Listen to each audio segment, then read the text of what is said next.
দরজা খুলে দেখ তোরে হাবল এসেছে, হাবল এসেছে। হ্যাঁ বাবু, তুই পড়াতে বাড়ি চলে এসেছিস? আয় বাবা আয়। হ্যাঁ বাবু বল। মারে কি হয়েছে বাবু, তোর খুব খিদে পেয়েছে বল।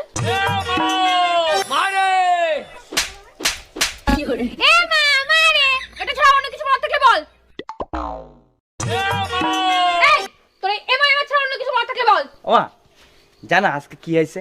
কি হয়েছে বাবা? আজকে আমি পড়তে গেছিলাম, আরে আমার সোনা বাবাটা। তারপর যখন পড়তে গেছি মাস্টারের বাড়ি গিয়ে দেখি কেউ উঠেনি। তারপর তারপর গিয়ে দেখি মাস্টার ওর বউরে জড়ে জড়ে ঘুমিয়ে আছে। আমি বলতে নেই বাবা, তুমি পড়াশোনায় মন দাও। তারপর কি হলো?